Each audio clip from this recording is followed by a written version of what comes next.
moom la yëkkati woon ba muy woote dialogue national ba xale yi ne ko du ci dal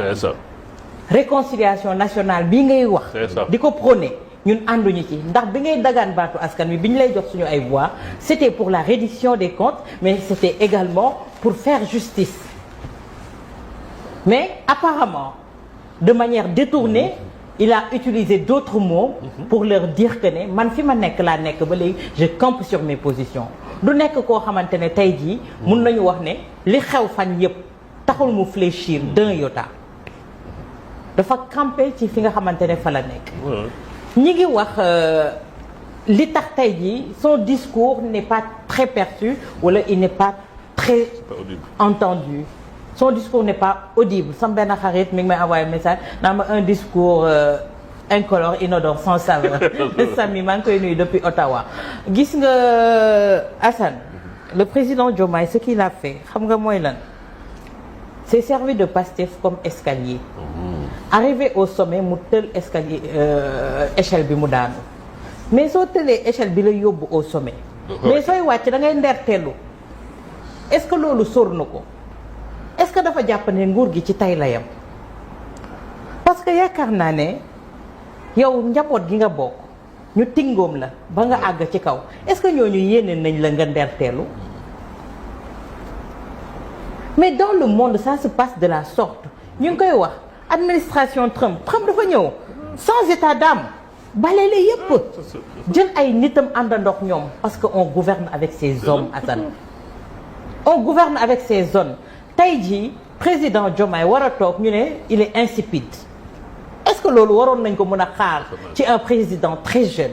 qui est porté par la jeunesse qui est porté par un homme boo xamante ne moo ko teg ci ay épaules mu agsi fi un homme bi nga xamante ne tey à travers le monde ñëpp ñu ngi ko bëgg a tiitaroo ñëpp ñu ngi ko bëgg a aakimoo ba pare mu porté woon un discours bi nga xamante ne c'est un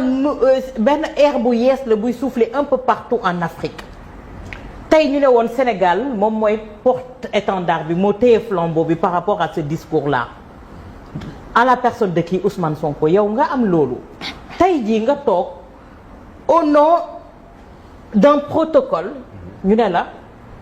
départirul ci sa ay nitu démb gaawantoo encercler la pour lan nga respecter li nga xamante ne moo di protocole man li ma lay wax am na yenn yoo xamante ne de Senghor à nos jours la tey un président très jeune 45 ans devait se départir de yooyu noonu carcan boobu par exemple tey toll na moment boo xamante ne son discours ñëpp jàpp nañ maa ngi la naan quelqu'un d'insipide kenn xaaru ko tey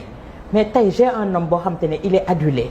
tey def nañu ay performances yoo xamante ne on a travaillé un an sans le FMI tey jii man j'aurais changé la donne pour le discours à la nation je fais appel au Premier ministre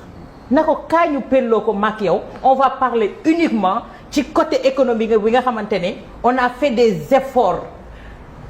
gargantuesques teg ko régler le problème des Sénégalais sans l'apport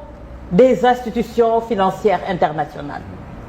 tey ça aurait changé la donne ça aurait incité les gens à regarder mais également dina am benn bouffée bu mu indiwaat dans l'atmosphère du pays mais également dina permettre au président de se requinquer mais malheureusement tey jii dafa mel ne il a fait fi de tout cela doyen mi ngi koy wax daaw bi muy toog di kañ Ousmane Sonko mu pare am face à face avec la presse mais tey lan moo ko interdire d'avoir face à face boobu avec la presse lan nga foog nga koy teel mais attends man de su ma man Awa Diom Ndiaye du ma journaliste bu ñuy commandité bu ñuy télécommandé également su ma ñëwee doo ma ne lii ngay wax li askan wi toog di xaar laa lay laaj ndax daaw yaa fi ne woon je veux un premier ministre super fort boobu ci diggante bi yaa ngi jël bale bi ñu la joxoon yaa ngi bale ay tànkam pour mu génn tey autour des plateaux man fii lañ nekk gum de mais tey soo demoon sur autour des autres plateaux le président a déjà parlé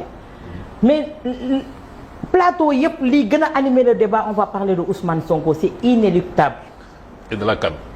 c'est inéluctable on va plus mettre l'accent sur Ousmane Sonko que sur ki nga xamante ne moo di le président Diomaye et pourtant c'est lui qui s'est adressé à la nation c'est lui le chef suprême mais on va plus parler de Ousmane Sonko, de ce qu'il a fait sans le FMI. Li nga xamante ne gis nañ ko ci li ñu annoncé au 1er janvier baisse coût de l'électricité. On va mettre beaucoup plus l'accent que si li nga xamante ne moom le président Diomaye wax parce que le président Diomaye wax mooy li may wax fii ñu toll nii c'était pas l'heure du bilan. On devait parler d'autre chose que de ça et tey jii mooy li may wax son entourage éli mi ngi koy wax na ko xoolaat parce que man gisuma ñoo xamante ne am nañu peps am nañu caaj am nañu cas bu ñu waxee président bi ne ko tu es jeune mais doxalin bi muy doxal xam nga doxalin ñan ngay gis temps politique gu Senghor politique gu Diouf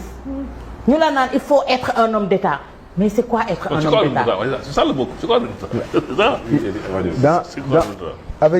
avec le discours du